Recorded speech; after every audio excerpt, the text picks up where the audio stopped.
El tema esta mañana es perdidos y engañados. Y ahorita vamos a ver por qué, pero vamos a leer los versos 13 y 14.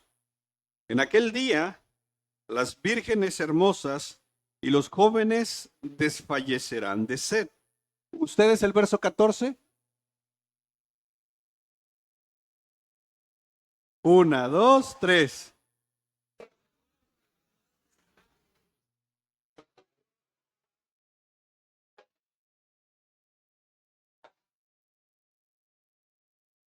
Ok. La semana pasada veíamos cómo en Israel había palabra de Dios, ¿se acuerdan? Pero ¿qué era lo que no había? Hambre por la palabra. Estaban los profetas hablando al pueblo, pero el pueblo estaba lleno, por así decirlo, no quería escuchar palabra de Dios. Entonces Dios, a manera de juicio, les dice, voy a traer hambre por mi palabra. Voy a hacer que ustedes deseen mi palabra. Pero ¿qué creen? Les voy a quitar también mi palabra. La van a buscar por cualquier lado. Van a ir a todo el país buscando palabra y no la van a encontrar. Concluíamos que una buena oración puede ser, Señor, dame hambre por tu palabra. Porque muchas veces, hermanos, nosotros que hoy tenemos libertad de leer la Biblia, escuchar la Biblia, leer sermones, escuchar sermones, muchas veces no valoramos lo que tenemos. Y es que, ¿verdad que nos acostumbramos tanto a una bendición que dejamos de valorarla, ¿verdad? Y eso pasa, por ejemplo, lo decíamos la semana pasada, ¿cuándo valoras más tu salud? Cuando estás enfermo. ¿Cuándo valoras más un plato de comida? Cuando a veces no hay ni para un plato de comida, ¿verdad? ¿Cuándo valoras más tu carro? Ah, pero cuando lo tenemos, peleando. Este carro. Entonces, ¿cuándo valoramos más el trabajo? Pero cuando lo tenemos, ni ganas nos da de trabajar. Y ojalá no hubiera trabajo hoy, decimos. Pero cuando no hay, hasta ayunos hacemos. ¿Ah? Ayunando 7 días para que el Señor nos dé un trabajo. Entonces, lo mismo pasa con la palabra de Dios, hermanos. Estamos tan acostumbrados a tener una Biblia, estamos tan acostumbrados a escuchar una predicación, estamos tan acostumbrados a venir a la iglesia que llega el momento donde dejamos de valorarlo, la pasión que teníamos ya no está. Dejamos de venir a la iglesia porque otras cosas ocupan nuestro corazón. Y simple y sencillamente nos vamos enfriando. Yo creo que todos acá, o la mayoría, tiene un testimonio muy personal de esos primeros días cuando Dios los salvó. Como tu corazón anhelaba ir a la iglesia. ¿Verdad? Y hoy, otra actividad más, dice. Cómo tu corazón anhelaba leer la Biblia. No la entendías, pero pasabas tiempo leyendo la Biblia. Y ahora, que The Chosen me lo explique. Acaba de salir una serie de Moisés. Ahí va a ser, ahí lo voy a entender. ¿No? ¿Qué nos pasó, hermanos? Mi teoría es que nos acostumbramos a las bendiciones que dejamos de valorarlas. Y cuando dejas de valorar algo, te pierdes la pasión. Y eso le pasó a Israel. Tenían palabra, pero ya no tenían hambre por la palabra. Entonces Dios viene con un juicio diciéndoles, van a venir días donde les voy a dar hambre por mi palabra, pero ya no van a tener mi palabra. Y hermanos, te pregunto algo, ¿qué pasa o cómo te sientes cuando pierdes algo que no te interesa? Piensa en algo que no te sirve, que no te interesa, y de repente lo vas a buscar y ya no lo encuentras. ¿Qué dices?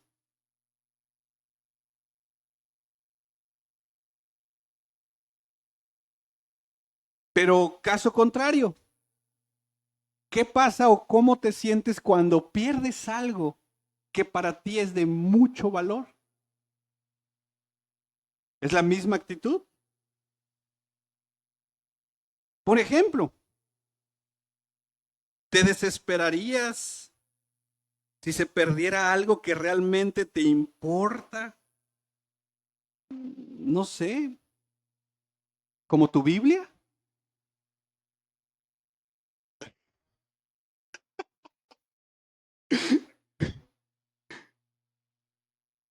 ¿Cómo te pondrías si un día no encuentras tu Biblia? Feliz. ¿Cómo te pondrías si un día no encuentras tu teléfono?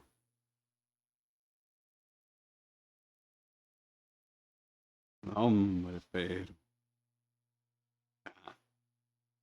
Porque donde está nuestro tesoro, ahí está nuestro. Dice, es que, dice, no es por el celular, dices, es por los contactos. Ah, el celular compro otro, dices, pero los contactos, dice, me preocupan los contactos. ¿Qué va a hacer el mundo si no me encuentra? ¿Ah? Este mundo se va a destruir si me llaman y no estoy. Hermanos, somos bien egocentristas, de verdad. Creemos que el mundo gira por nosotros.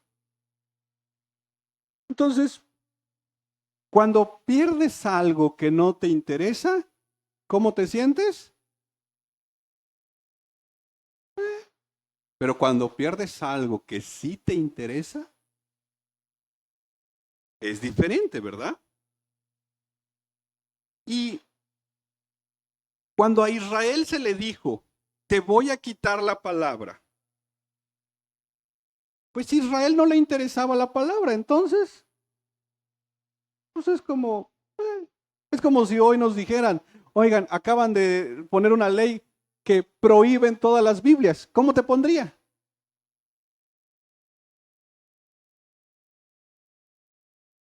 ¿Te preocuparía?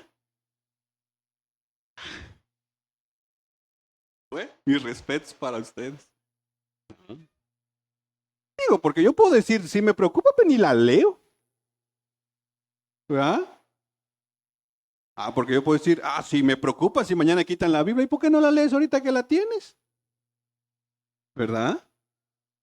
Pues que se vea que realmente amas la palabra de Dios. Yo puedo decir, sí, no hombre, ¿qué harías si mañana me quitan la Biblia? Sí, pues, pero llevas un mes sin leerla. ¿No? Entonces, a Israel le van a quitar la Biblia, le van a quitar la palabra.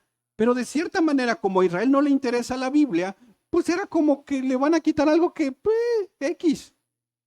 Dios va a hacer algo primero en el corazón de Israel. Y lo primero que Dios va a hacer es darles hambre por la palabra. Y en cuanto ahora sí van a tener una necesidad grande de la palabra, ahora sí, les quito la palabra. Porque, vuelvo a repetir, quitarle algo a alguien que no le interesa, no tendría como que mucho sentido. Pero si le quitaban algo de lo cual ahora sí estaban interesados, iban a empezar a ver las consecuencias. Y hay al menos dos consecuencias de lo que sucedería cuando la palabra de Dios es quitada. Y lo que le pasa a Israel cuando le van a quitar la palabra Es lo mismo que nos puede pasar a nosotros si la palabra de Dios no está. Y hermanos, el riesgo aquí es que a veces a nosotros no hay necesidad que nos quiten la palabra. A veces ya nosotros no vamos a la palabra. Pero ¿qué pasa con una vida donde no hay palabra de Dios? ¿Cómo se ve una vida donde la escritura no está presente? Hoy vamos a ver cómo se ve una persona a través de cómo se iba a ver Israel cuando Dios les iba a quitar la palabra y les iba a dar hambre por la palabra. Lo primero que pasa cuando la palabra de Dios es quitada es que nuestro corazón y nuestra mente pierden totalmente el rumbo. Mira el verso 13, Amós 8:13. En aquel día, las vírgenes hermosas y los jóvenes desfallecerán de sed. Dios ya había dicho, voy a enviarles hambre, voy a enviarles sed, pero no hambre de pan, no sed de agua. Voy a hacer que necesiten la palabra, van a vagar por muchos lados, pero no la van a encontrar. Y entonces, una de las consecuencias de que Israel no tendría la palabra, el pueblo iba a perder su rumbo, iba a perder su dirección. Porque mis hermanos, es Dios a través de su palabra quien nos da dirección. Por ejemplo, ¿te acuerdas cuando Israel es sacada de Egipto y es llevada al desierto? ¿Quién los guía en el desierto por 40 años? Dios. ¿Cómo los guía? ¿Te acuerdas? ¿De noche y de día? ¿Qué era lo que tenía que hacer Israel? Si la columna se detenía, se paraba. Si avanzaba, entonces Israel tenía que confiar en lo que le estaba dando la dirección. Y hoy el Espíritu Santo, ¿sabes cómo guía nuestra vida? Por la palabra. Si la columna de noche era de fuego y la de día era, entonces había guianza de día y de noche. Y el Salmo 1 dice que meditemos en la palabra. ¿Ven la conexión? Porque el Espíritu Santo va a guiar nuestras vidas, va a guiar tu familia, va a guiar nuestras decisiones a través de la palabra. Pero si no hay hambre por la palabra, ¿cómo me empiezo a guiar? Por lo que veo, por lo que me conviene, por cómo me siento. Mis sentimientos comienzan a dirigir mi vida, por lo que me dicen. Muchos aceptamos responsabilidades sin orar a Dios. Y ni cuenta nos damos que muchas veces es Satanás dándonos puertas abiertas para alejarnos de Dios. Pero ¿sabes cómo equilibras la balanza? Diciendo, pero me está yendo bien y eso es bendición. Pero ¿de qué serviría, dijo Jesús, que ganaras todas las riquezas de este mundo y perdieras? Entonces, un cristiano debe ser guiado por la palabra. Pero ¿qué pasa cuando no hay palabra? No hay dirección. De hecho, en el verso 12 dice, la gente vagará. Esa palabra vagar, también hay otra traducción que dice errante. La gente irá errante. Y la referencia aquí es como caminan los borrachos. ¿Has visto caminar un borracho? ¿Van para un lado? ¿Van para otro lado? ¿No? Porque no hay estabilidad. Pero mira el verso 13. ¿Puedes poner el verso 13? Lo tendríamos en la NTV, disculpa. Mira lo que dice. En aquel día, ¿Cuál va a ser ese día? ¿A qué día se refiere? A cuando ya no haya palabra. Pero va a haber hambre por la palabra. Oye, en ese día donde hay hambre por la palabra, pero ya no va a haber palabra, las jóvenes hermosas y los muchachos fuertes, ¿qué van a pasar? ¿Por qué? Sedientos por la palabra. Y es curioso cómo el texto describe a una generación en específica, porque no dice los ancianos, ¿verdad? No dice los padres. Dice las muchachas o las vírgenes hermosas y los jóvenes. Y es que, ojo aquí, Israel como toda nación, como esta congregación, y lo voy a decir con todo respeto, habemos varias generaciones aquí, ¿verdad? Generaciones grandes, de una edad, no sé, 80. Y ahí, ¿cuál será la generación más pequeña? ¿Ah? Entonces, ¿qué pasa muchas veces con las generaciones ya grandes ante un juicio de Dios? Muchas veces la forma de reaccionar de las generaciones mayores ante juicios de Dios siempre era como, pues yo ya estoy grande. Decía uno, yo ya voy de salir. ¿Pero para dónde? Ay, como decía el meme, ¿no? Piensen en los niños. Pero los que vienen. Y mira, yo pudiera decir, yo ya. Los que vienen, hay que lo vean. ¿Es una actitud cristiana esa? No. Jamás Dios desconecta las generaciones. Al contrario, hay un elemento de honra de los menores hacia los mayores. Hay un elemento de imitar la fe de los mayores. Y hay un elemento de los mayores que tendría que conectar con las generaciones más jóvenes. Y aquí me llama la atención que el texto es muy específico diciendo que cuando la palabra de Dios sea quitada, el golpe va a ser en general, pero quienes más van a sufrir, ¿quiénes son? Y uno pudiera tomar una actitud aún aquí diciendo, pues hay que lo vean ellos. Pero ojo, ¿en dónde empezó el problema? ¿Empezó el problema con los jóvenes? ¿Dónde empezó el problema? Con los padres,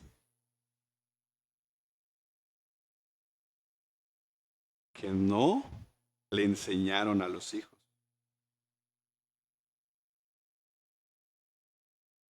Y se levantó una generación bien orgullosa. Pero los jóvenes de hoy no son así, ¿va? Son peor. ¿De qué se enorgullecían las mujeres? ¿De qué? No estamos hablando de esta generación, hermanos. La de Israel. Ajá. Miles de seguidores en Instagram. Filtros y más filtros. ¿Y los muchachos de qué se enorgullecían? ¿Qué subían a su TikTok allá en Israel? ¿Qué subían?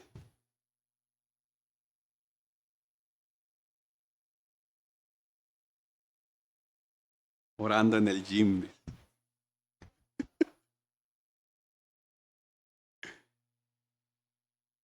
Los hombres, fuertes. Y las mujeres, hermosas. Y aquí cuando hace esta mención, no es que Dios está diciendo, mira, la traigo contra los jóvenes. No, lo que está diciendo en esencia es que el golpe va a ser a toda la nación, pero hay un elemento de consecuencia a la siguiente generación. Aquí no era un tema de decir, ok, el problema fui yo de no enseñarle el temor al Señor a mis hijos. No, Dios está diciendo, mira, tú tendrás tus consecuencias por ser un papá negligente, pero tus hijos, que son bien orgullosos, ¿qué les va a pasar? ¿Qué les va a pasar? Ahí está, hermano, estamos hablando de Israel. Para que no me vean enojados, hermano. Estoy enfermo, hermanos, ayuden. ¿No? Y ese es el problema también que podemos encontrar hoy en día. Una generación ya mayor que quiere desconectarse de la que le sigue. Por eso cuando hay culto de jóvenes, ¿qué decimos? Que vayan los chavos. La chaviza, decía. No. Porque eso no es para mí. Y los jóvenes, hay un evento de matrimonios, o hay un evento de los hermanos, ¿qué dicen? Y entonces, a nivel familia, se generan estas desconexiones. Los hijos dicen, es que mis papás no me entienden. ¿Y los papás qué dicen de sus hijos? Es que no te entiendo. Y hay una clara desconexión generacional. Y ahí hay un gran riesgo. Y el riesgo es lo mismo que pasó en Jueces capítulo 2, verso 10, que dice la escritura que se levantó una nueva generación con un solo detalle. No conocían a Dios.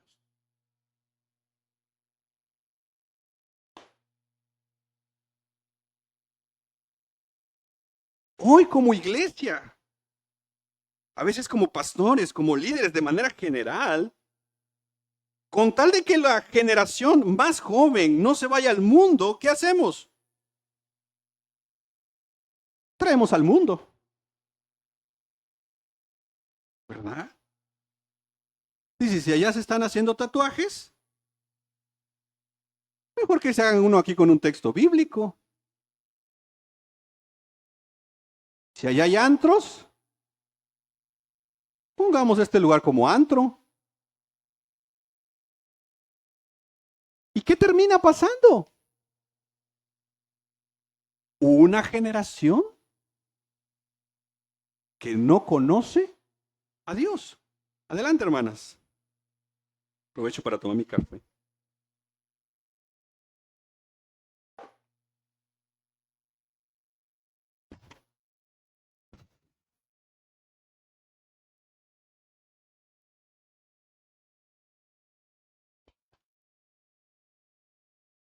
Entonces, mis hermanos, cada una de las generaciones que estamos representadas aquí, tenemos la responsabilidad de sostener la verdad bíblica, de guardar la verdad bíblica, pero también de transmitir a la siguiente generación la verdad bíblica.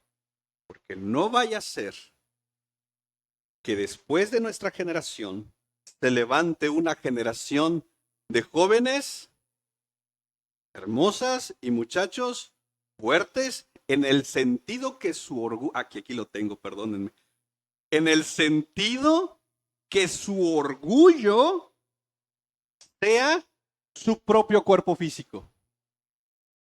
su Dios sea ellos mismos. En el mundo eso se ve, ¿verdad?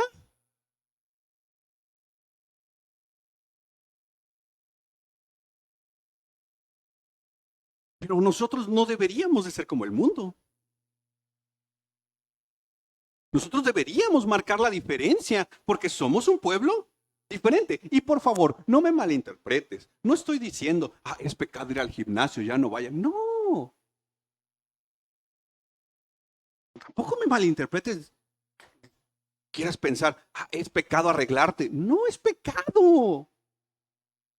Todo se vuelve un pecado cuando eso ocupa el lugar de Dios. Y eso se llama idolatría. Para algunos era la fuerza, para otros era una cuestión física, para otros es conocimiento. ¿Saben un poquito? Y el teólogo se ponen todavía ahí.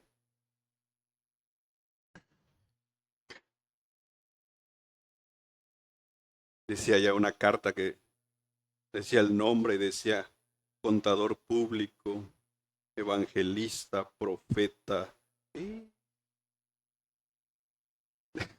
Decía mi pastor, yo lo conozco, dice, es triciclero, eso no se lo puso, dice. Eso no puso ahí. Porque nos encanta. ¿Qué cosa? Robarnos la gloria. Y ojalá puedan ver el sermón del miércoles, de eso hablábamos. De cómo vivir para la gloria de Dios. Esto era lo que iba a empezar a pasar. Toda esta gente y esta generación orgullosa iban a desmayar. Y la palabra desmayar era un elemento de juicio. No era como que, ay, pobrecito, se desmayó, póngale algodón con alcohol. No. Era un elemento de que iba a venir una nación y se los iban a llevar presos. Por eso, ¿qué necesitamos para ese orgullo? Vaya, ojalá desapareciera, pero hay que luchar con él todos los días. ¿Va? ¿Qué necesitamos? La palabra de Dios. Y una bendición que hoy tenemos es la predicación de la palabra de Dios. Ve conmigo a Efesios capítulo 4, verso 11 al 14. ¿Lo puedes poner en la NTV? Efesios 4, 11. Mira lo que dice. Ahora bien, Cristo dio los siguientes dones a la iglesia. ¿Qué dones dio? ¿Hay apóstoles ahorita? Lo voy a volver a preguntar. ¿Hay apóstoles ahorita? No. ¿Profetas? Yo creo que tenemos nuestros gustos culposos ahí escondidos. Yo sí tengo uno que es profeta. Le hablo de repente. ¿Evangelistas? ¿Pastores? ¿Maestros? ¿Cuál es el propósito que Dios haya establecido estos dones? Apóstoles ya estuvieron, profetas ya estuvieron. Hay un elemento de la acción, porque la palabra apóstol es enviado y en sentido de enviado la iglesia es apostólica, no romana. Porque somos enviados ¿a qué? Entonces somos apostólicos.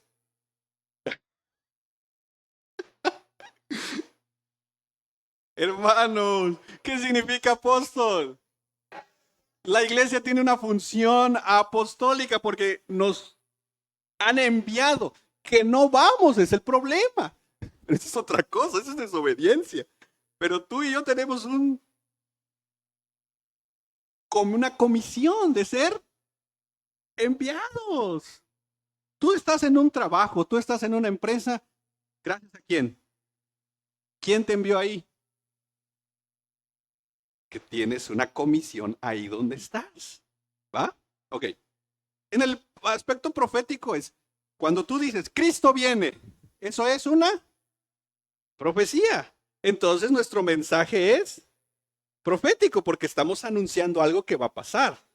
Cristo viene. Ok, pero no tenemos los títulos como tal de para que lo quieras poner ahí en tu tarjeta. No, no, no, no. Entonces, evangelistas, ya lo vimos en la serie sobre evangelismo, todos somos llamados a ir a evangelizar y los evangelistas, la idea es que en la iglesia hayan evangelistas que nos capaciten a ir a evangelizar. Pastores, están pastoreando una iglesia. Maestros, los que enseñan la palabra de Dios. Y todo este conjunto es con un propósito. Verso 12. Ellos tienen, ¿qué cosa? ¿Cuál es mi responsabilidad para ustedes? Prepararlos a ustedes ustedes son ustedes son el pueblo de Dios. Mi responsabilidad es ¿qué cosa? Prepararlos para que ustedes lleven a cabo ¿qué cosa? Y ustedes sean de edificación. Por eso es que tenemos clases de predicación, clases de teología, series de libros completos de la Biblia. Ahora estamos estudiando los valores de la iglesia. Todo eso tiene un propósito, hermano. No nos andamos sacando las series de la manga. No nos andamos sacando los cursos porque no tenemos nada que hacer. Tenemos una responsabilidad ante Dios y mi responsabilidad ante Dios es que ustedes sean una iglesia preparada. El anhelo de mi corazón de preparar sermones, preparar series, preparar clases de teología reformada es que la iglesia sea una iglesia preparada para que entonces ustedes lleven a cabo la obra de Dios y ustedes sean de edificación al cuerpo de Cristo. Verso 13. Ese proceso continuará ¿hasta cuándo? ¿Será que ya lo alcanzamos? ¿Cuánto nos faltará? Más o menos, en un año. ¿Cuánto nos faltará para alcanzar la unidad en nuestra fe y el conocimiento del Hijo de Dios y seamos maduros en el Señor? ¿Cuánto nos faltará para ya decir, ya si sigo madurando me echo a perder, dices? ¿Cuánto nos faltará? ¿Cuánto te falta? ¿En un año ya quedas al 100?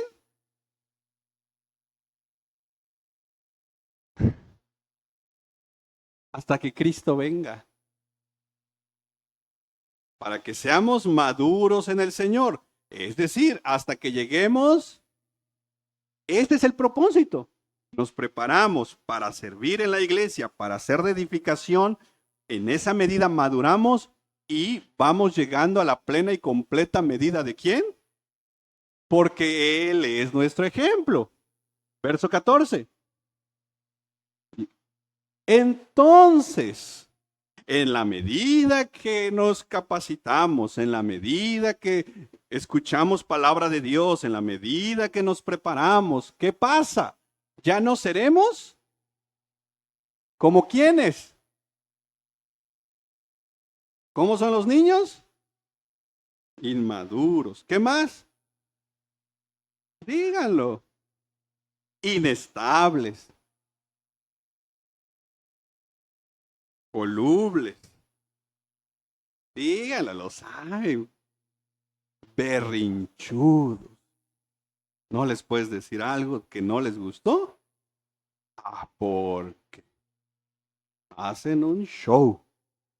¿Nunca te ha tocado ver a unos papás con el niño ahí haciéndoles un show? Que tú dirías, si fuera mi hijo, así estuviera uno. Cuando ya nos llegan los nuestros. Cuando no los tenemos, dice, para mí está bueno. Dice, ahorita quitara yo mi cinturón. Espérate que te lleguen los tuyos. No. Entonces, la idea de por qué también estamos hoy acá es que ya no seamos niños. Porque un niño dice, no seremos qué? Arrastrados de qué? Y te acuerdas que dice el verso 12, la gente vagará de un lado a otro, ni empujados ¿Por qué cosa? Es que escuché en internet que si sumas 7 bestias, más 7 candeleros, más 7 sellos, te da 21. Y eso no lo sabía. Entonces me voy a esa iglesia porque es que allá recibí una nueva revelación. Hermanos, no necesitamos nueva revelación, lo que necesitamos es la palabra de Dios. No, es que allá me dijeron que en aquella iglesia, así, así, así, así, así, así, así, así, así, así, así. Y como no hay palabra en mí, me voy para allá. Y luego me dicen de otra que acaba de llegar con elementos judaizantes. Y como me gusta cómo suena el shofar, me gusta el aceite, me gusta el... Entonces, ¿qué hacemos? Vamos para allá.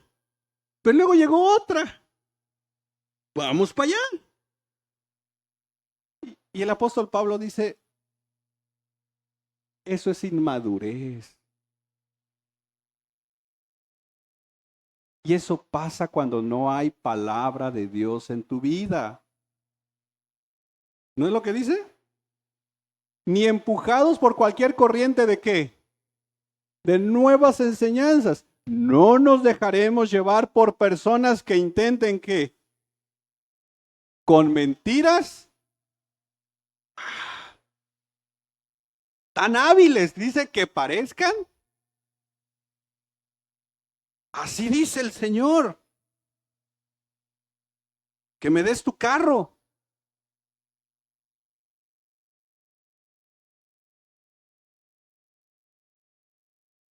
¿Verdad? Así dice el Señor. Y como no hay palabra en mí, ¿qué decimos? Amén. Es más, estos tipos de predicadores son como los sacerdotes católicos. No quieren que leas la Biblia. Porque muchos predicadores saben que cuando el pueblo empieza a leer la Biblia, ¿qué va a pasar? Van a tener discernimiento. Y entonces, a todo el show que haga el predicador y a todo lo que diga, el pueblo con discernimiento va a decir, eso se escuchó bien bonito, pero no es bíblico. Y ahí sí, mi consejo es, tienes un hambre por la palabra, ve y busca donde hay alimento para tu alma. Y eso es lo que estaba pasando entonces. Que un pueblo había abandonado la palabra y había perdido el rumbo. Y Pablo está diciendo que cuando no hay palabra, somos como niños sin rumbo, llevados de un lugar a otro. Por eso necesitamos la palabra de Dios. Los niños necesitan la palabra de Dios, los jóvenes necesitan la palabra de Dios y todos nosotros necesitamos la palabra de Dios. No esperemos los días que ya no haya palabra de Dios.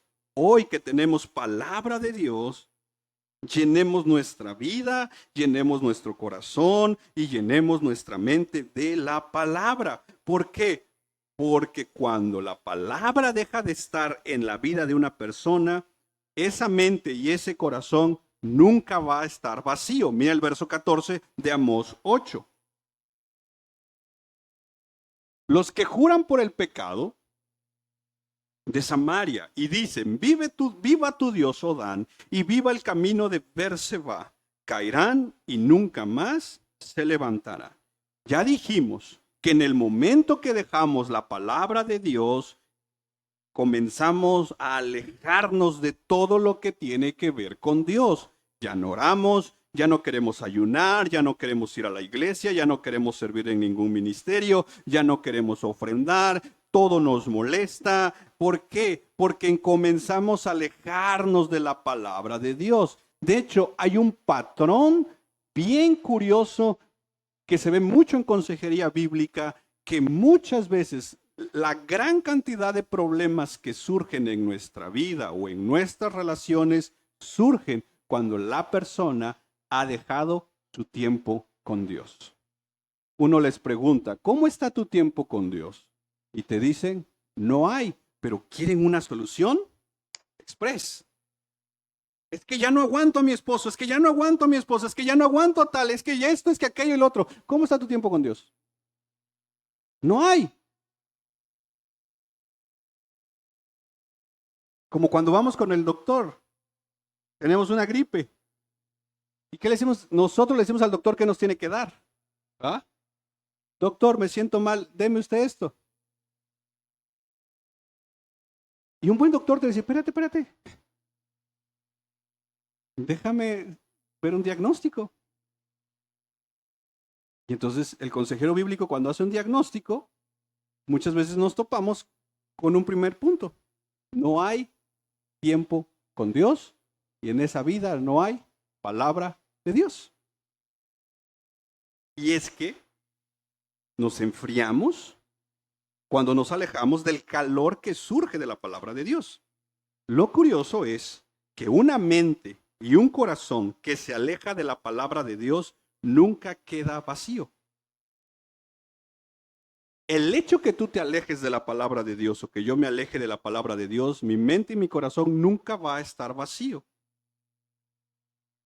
Y el pueblo de Israel, escuchando todas las advertencias, uno esperaría que este pueblo dijera, ok, ya entendí, la regamos, tengo que volverme a la palabra de Dios. No, este pueblo le dio igual.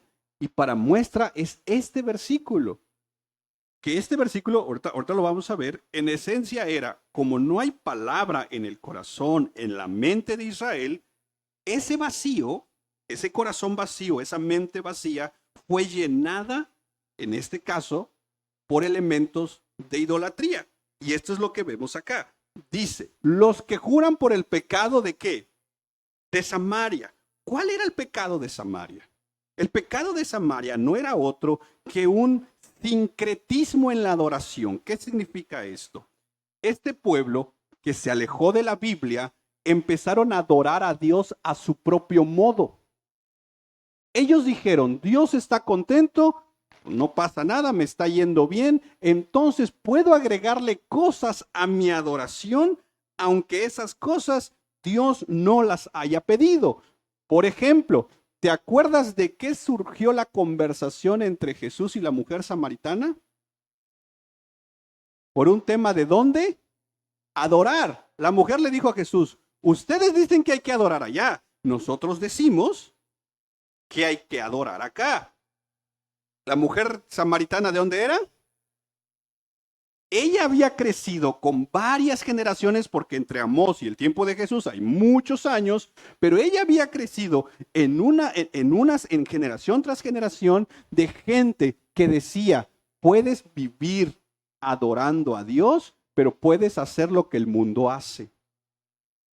No va a pasar nada. Puedes venir el domingo a la iglesia, cantar alabanzas, hacer cosas de cristianos, pero en la semana puedes comportarte como tú quieras, haciendo las cosas que tú quieras. No pasa nada. Entonces el problema, el pecado de Samaria era un pecado de adoración, donde, como dice un comentarista, en Samaria, este sincretismo, esta unión de religiones, simple y sencillamente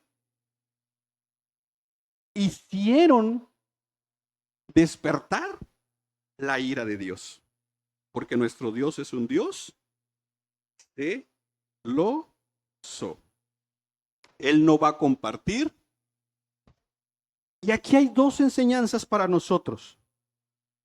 Hermanos, no participemos en cultos donde exista el sincretismo religioso. Dices, no, pero le prenden unas veladoras a un santo, pero tienen una Biblia. No participes en eso. La vez pasada estaba en un autolavado y estaba la radio y en la radio empieza un programa donde empiezan a leer la Biblia y yo lo primero que dije es un programa cristiano. Y luego dice, llame para que le lea la mano y le lea su futuro. Yo espero que ni un cristiano haga llamadas a ese lugar. Pero a veces el sincretismo es atractivo. Porque venimos, escuchamos una predicación bíblica, no sentimos nada. Dices, estuvo aburrida. Vamos donde haya show, donde me genere una emoción, donde me haga sentir ciertas cosas, donde haga esto, donde haya lo otro, donde esto, donde aquello, donde... Porque como en esencia no queremos la palabra, nos aburre la palabra, andamos buscando cómo combinar con cosas del mundo. Y entonces empezamos a hacer estos sincretismos a nuestros niveles, pues no son los mismos, y nos justificamos diciendo, pero voy a la iglesia, no pasa nada. Y ese era el problema. Ellos juraban, dice aquí por el pecado de Samaria, pero ellos diciendo, viva tu Dios, y la palabra Dios, ¿con qué D está? ¿Minúscula o mayúscula? Minúscula, porque para ellos, simple y sencillamente, era normal. Señor, te adoramos. Y luego decían, viva tu Dios, Odán. ¿Ven el sincretismo? El pueblo de Dios adorando ídolos. Y ellos creían que estaban bien. Ve conmigo rápido, Reyes capítulo 12, verso 25, porque aquí se nos describe un poquito esta situación. ¿Puedes ponerlo en la NTV? Reyes capítulo 12, verso 25. Vamos un poquito rápido. Jeroboam, Reyes capítulo 12, verso 25. Leamos. Jeroboam fortificó la ciudad de Siquem en la región montañosa de Efraín, la que llegó a ser su capital. Tiempo después también fortificó la ciudad de Peniel. Verso 26. Jeroboam pensó, mira lo que pensó este hombre.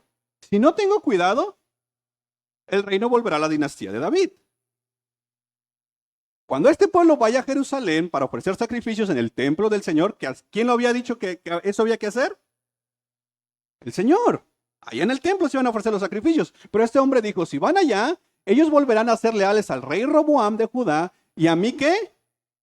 ¿Y a él? El hombre se inventó una historia en su mente. Y en lugar de llevar sus pensamientos al Señor, Señor, mira, estoy luchando con estos pensamientos, quiero obedecerte. Señor, lo dejo en tus manos. Si van a ir a ofrecer sacrificios allá, está bien, así lo dijiste tú. No, este hombre se inventó una historia. Es que si se van a convertir de aquellos y luego me van a matar, entonces hagamos algo. Verso 28. Entonces, siguiendo la recomendación de sus consejeros, hermanos, tengamos cuidado, por favor. ¿Quiénes son nuestros consejeros? El hecho que sea tu mejor amigo, tu mejor amiga, si no va a la palabra, de verdad, no lo tengas como consejeros. Tus consejeros no necesariamente tienen que ser tus amigos. Porque a veces nos dejamos influenciar por cada voz. Y terminamos peor de lo que estábamos. Busquemos consejería bíblica. Mira lo que le pasó a este hombre. Siguiendo la recomendación de quién. El rey hizo 2 becerros de oro. ¿Te imaginas? Este hombre llegó, oigan, ¿saben? Dios dice, hay que ir a poner los sacrificios allá. Pero ¿saben? Tengo miedo. Si la gente se va para allá, no vaya a ser que les termine gustando, se queden allá y me maten. Los consejeros, ¿qué le dijeron? Mira, está fácil. ármate 2 becerros de oro y dile a la gente, pueblo, yo sé que a ustedes les cuesta ir a Jerusalén y para que no gasten su paguita,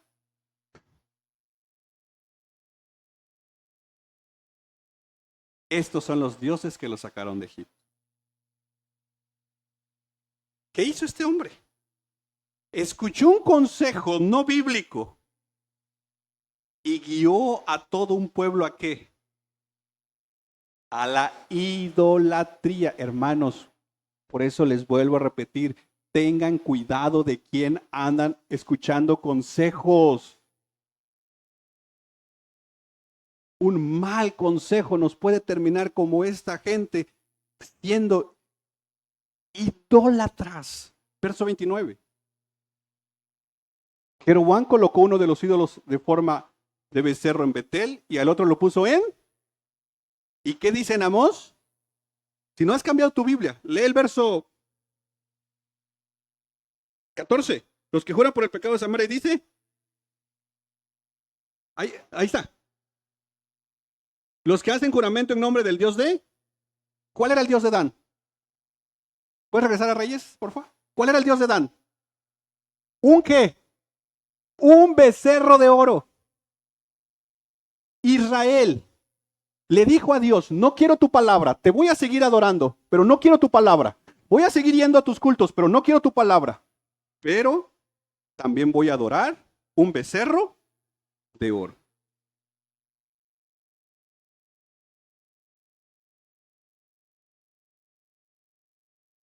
Verso 30. ¿Esto llegó a ser qué cosa? ¿Un pequeño pecado? Gran pecado. Porque la gente rendía culto a ídolos y viajaba a. Ahora resulta que no querían ir a Jerusalén. Ahora van a ir a Dan, al norte. ¿Para rendir culto a quién? Verso 32. 31, perdón. Además, Jeroboam construyó edificios en el mismo sitio de los santuarios paganos. ¿Y qué hizo? De entre la gente común. Eso no se hacía. Todos los sacerdotes venían de la tribu de. Es decir, personas que no pertenecían a la tribu sacerdotal de Leví. Verso 32. También instruyó un festival religioso en Betel. Esto está buenísimo. Que se celebraba el día 15 del octavo mes y que era qué cosa. ¿Tú crees que Satanás a la primera te va a llevar a todo lo contrario? ¿Tú crees que Satanás te va a decir, deja tu cristianismo y ven al satanismo? Deja de leer la Biblia y ahora lee la Biblia negra. Deja de ir a la iglesia y ahora adora al chivo de 4 cachos. ¿Tú crees que Satanás va a hacer eso? No. Satanás va a empezar a atraernos con imitaciones. Porque Satanás imita ¿a quién? A Dios. ¿Cómo era este festival de las? Dice que era una imitación del festival de las enramadas en Judá. Dios instauró el festival de las enramadas. Esa era una fiesta que está en la palabra de Dios. Dios les dijo, esta fiesta háganlo. Pero Satanás, ¿qué hizo con Jeroboam? ¿A qué lo inspiró? A hacer una imitación. Ahí en Betel, Jeroboam ofrecía sacrificios a los becerros que había hecho y nombró sacerdotes para los santuarios paganos que había construido. Verso 33. Así que el día 15 del octavo mes, una fecha que él mismo había designado, Jeroboam ofreció sacrificios sobre el altar de Betel. Él instituyó un festival religioso para Israel y subió al altar a quemar incienso.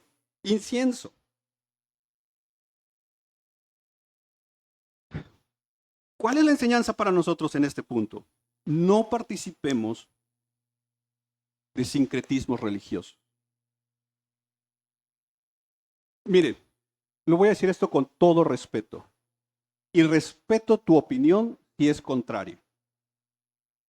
Pero eso que me digas, es que me invitaron a un bautismo y voy a ir a la misa y me salgas con que vas a evangelizarlos. Estás participando en un sincretismo. Y yo recuerdo, de verdad, de las palabras, de las personas más sabias que yo conozco y que tengo la bendición de llamar amigo, es mi pastor. Yo un día le quise jugar esa carta a mi pastor. Y le dije, pastor, es que me están invitando a unos 15 años. Y pues la idea es ir a la misa y después a la fiesta. Pero ¿cómo lo ve usted? Porque luego preguntamos para luego culpar al pastor. No porque realmente nos interese el consejo. Porque al rato queremos, no, el pastor me autorizó.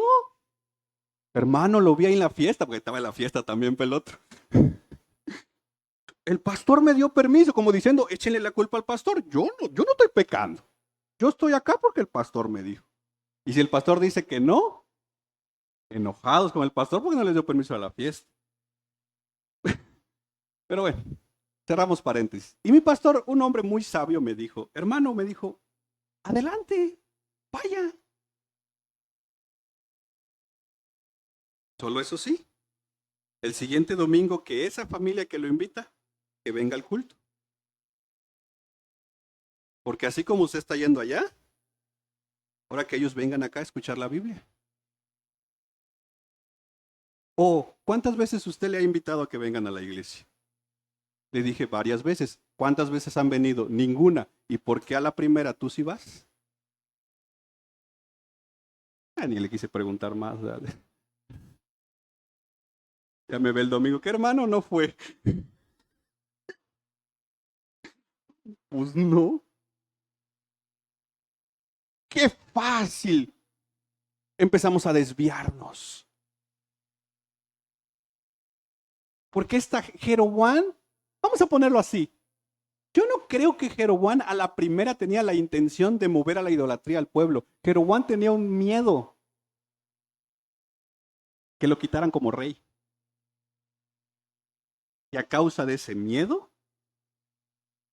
movió a todo un pueblo y a generaciones a la idolatría. Hermanos, una decisión nuestra puede mover a nuestra siguiente generación lejos de Dios. Luego no nos quejemos porque nuestros hijos no quieren nada de Dios. Y luego les queramos obligar. Si no vas a la iglesia, vas a ver.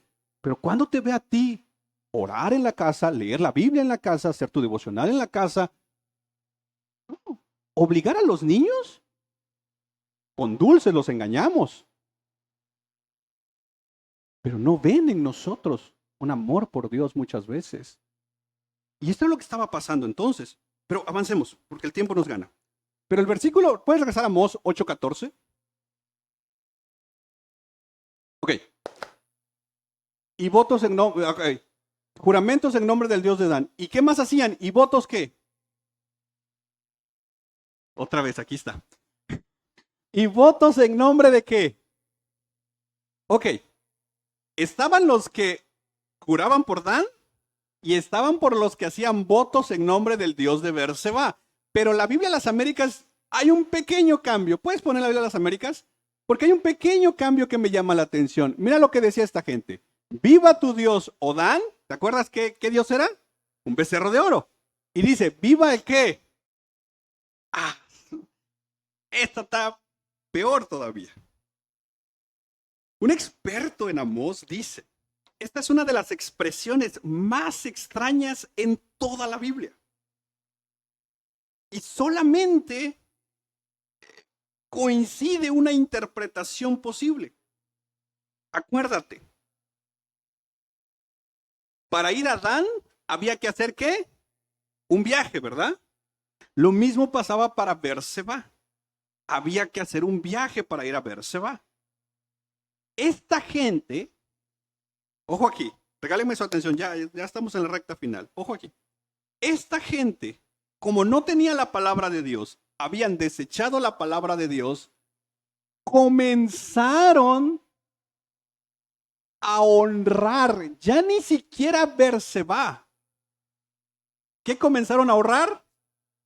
El camino de Berseba, que en esencia lo que ellos estaban honrando era su propio esfuerzo. y bajo esa dinámica de honrar su propio esfuerzo, negociar con el Dios de Israel. Ejemplos. Vamos a empezar de allá para acá. ¿Conoces gente que el 12 de diciembre hace su recorrido de la capilla a otra capilla?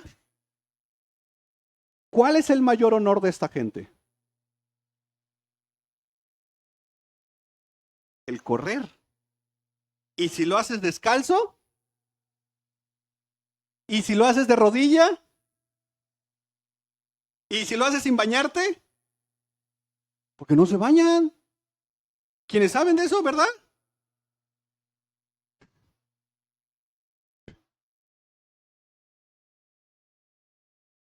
Pero esos son los católicos romanos. Nosotros ya no, ¿verdad?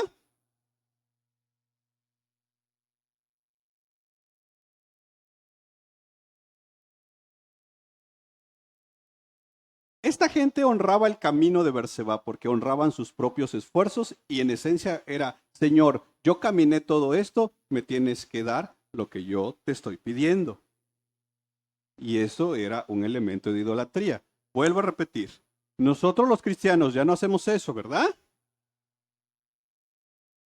Entonces, ¿por qué cuando nos dicen hay que ir a una montaña de oración vamos?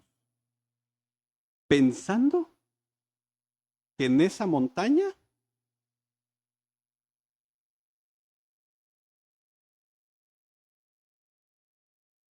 voy a tener mayor conexión con Dios. Lo que estoy diciendo es, mi esfuerzo por subir la montaña tiene que valer de algo. Ahora, el otro extremo es, dices, ¿para qué voy a la montaña? Sí, pero ni en tu casa oras. Ese es el otro extremo. Otra cosa, cuando alguien dice, orar a las 3 de la mañana, mi pregunta es, ¿por qué a las 3? ¿Por qué no a las 3:10? ¿O a las 4? Pero el extremo es, no, esos que oran a las 3 de la mañana sí, pero tú ni oras. No importa tu hora, ora.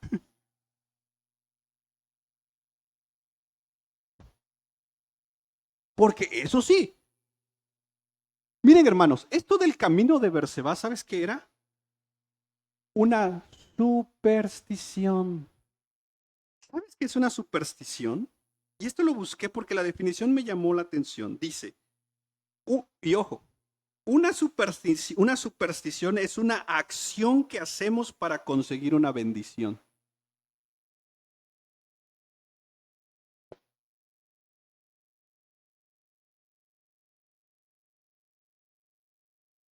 Este pueblo creía que por hacer un trayecto caminando iban a conseguir una bendición. Habían cambiado las promesas de Dios por supersticiones. Y hermanos,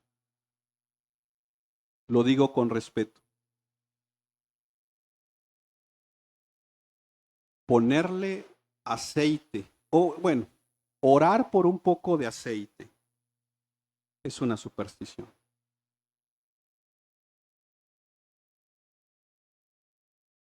Porque tu confianza ya no está en Dios. ¿Dónde empieza a estar? En el aceite. Si no es ese aceite, entonces Dios no lo va a hacer. Dios lo puede hacer con o sin aceite. Compramos un carro y ¿qué hacemos?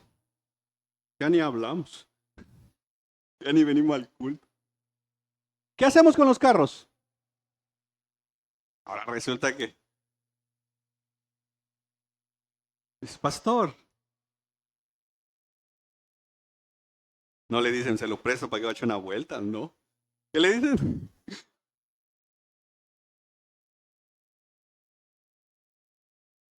¿Puede usted orar por el carro? Yo he visto que agarran el aceite, le ponen en el volante, en las llantas, en el motor, en los asientos. La pregunta es ¿por qué? ¿Cuál es el propósito? ¿Cuál es el propósito? Lo sabemos, lo hemos hecho. Que Dios nos dé su bendición. Y la definición de superstición es acciones para conseguir bendiciones. ¿Por qué no en lugar de orar por un carro que en últimas instancias no tiene vida o tiene vida? Si tiene vida, demonio tiene ese carro. ¿Por qué no en lugar de orar por el carro, oremos que Dios le dé sabiduría al chofer? ¿Para que no sea imprudente al manejar? ¿Para que cuando maneje vaya?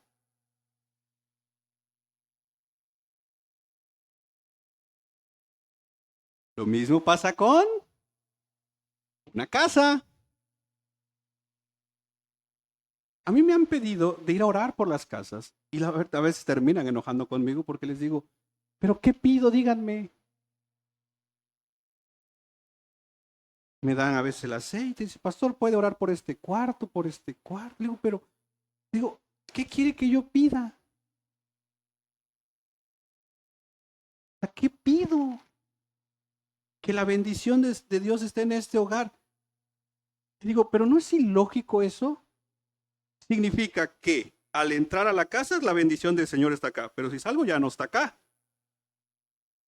Eso es una superstición. Yo les propongo, mejor, llama a toda la familia y vamos a orar para que Dios les dé su bendición, su sabiduría, su gracia, su provisión, su cuidado a la familia que va a vivir.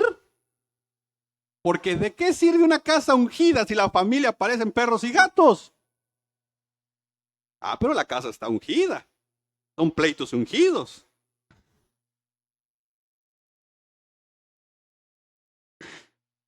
¿Quién necesita la bendición, la casa o nosotros? Y si estás en Cristo Jesús, ya la tienes. ¿Cuál es el problema? Que no lo creo. Y como no lo creo, ando buscando esas supersticiones, diciendo, viva, ya no el camino de Berseba, viva el aceite orado, viva el carro ungido, viva esto, viva aquello. Alguien llegó una vez con un sobre, dice, esta es mi primer quincena, ¿la puede ungir? Y dije dentro de mí, ¿qué no van a servir los billetes? Es que es para el Señor. Entiendo, pero ¿para qué Señor? Le digo, o sea, ¿qué vas a hacer? Porque tenemos estas ideas que no vienen de Dios. Y este pueblo creía que por jurar o por caminar un camino, Dios estaba obligado a bendecirlos. ¿Y sabes cuándo pasa eso? Cuando no hay palabra de Dios en mi vida. Ve a tal evento, Dios te va a bendecir. ¿Y si no voy? Noche de milagros. ¿Y si voy en el día? Noche de cielos abiertos. Y está con fecha. Entonces, si el 25 y 26 de mayo es cielos abiertos, el 27 es, ya cerró. Pero va a ser hasta allá. Como que si entre más lejos, más bendición.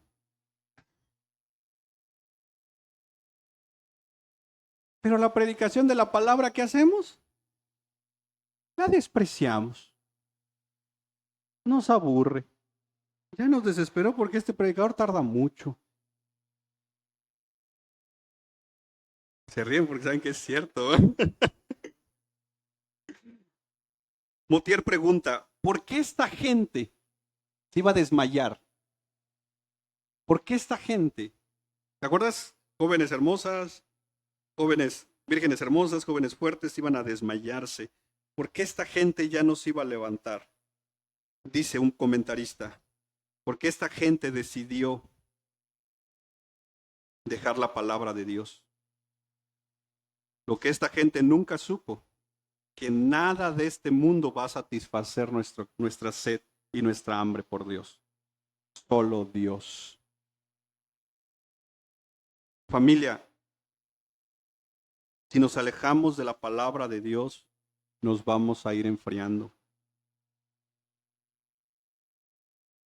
Si nos alejamos de la palabra de Dios, nos van a terminar engañando.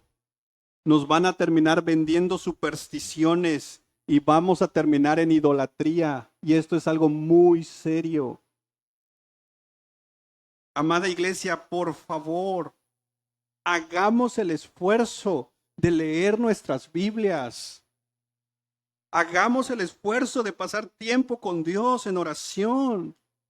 Yo te pido esto en el nombre de Jesús. Sé que es difícil, sé que cuesta, pero hagamos del esfuerzo de venir a los cultos, a oír la palabra de Dios. Te lo aseguro, vale la pena congregarnos, tener comunión unos con otros, cantar al Señor, orar, ofrendar y escuchar la palabra de Dios. Si tienes una Biblia en casa, y yo quiero pensar que la tienes, y si no, dime, te regalo una, de verdad. Pero por favor, que no sea nada más un adorno más ahí. Lee tu Biblia. Pasa tiempo de calidad en la palabra. Porque alejarnos de la palabra es el primer paso para tantas desgracias que luego cuando llegan no sabemos qué hacer. Hoy es un buen día para decirle, Señor, la neta es que me he alejado de tu palabra, pero aquí estoy, dame hambre por tu palabra. Y si tú tienes hoy avivado tu hambre por la palabra, dile, Señor, manténme esta hambre para yo seguir yendo a tu palabra. ¿Te parece si oramos? Inclina tu rostro y vamos a orar. Toma un tiempo para hablar con Dios.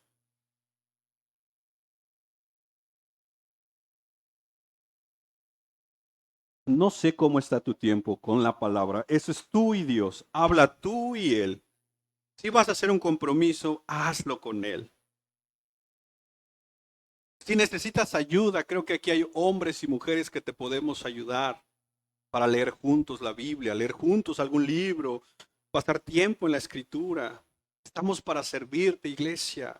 Queremos servirte. No te alejes de la palabra, por favor. Padre, ayúdanos a no repetir el error que cometió Israel de alejarse de la palabra. Y que cuando tuvo hambre ya no tuvo palabra. Ayúdanos a que nuestro corazón y nuestra mente no pierda el rumbo, sino que sea guiada por tu palabra. Ayúdanos a no caer en supersticiones, que seamos hombres y mujeres de la palabra. Que nuestra vida de oración, nuestra vida de ayuno, nuestro tiempo contigo, Señor, vaya creciendo. Qué fácil, Señor, y perdónanos por eso. Qué fácil es dejar pasar un día sin ir a la palabra. Qué fácil es dejar pasar un día sin orar. Qué fácil es dejar un día sin congregarnos y pensar que no pasa nada. Qué fácil es negociar con el mundo nuestra fe. Qué fácil, Señor, es irnos por imitaciones.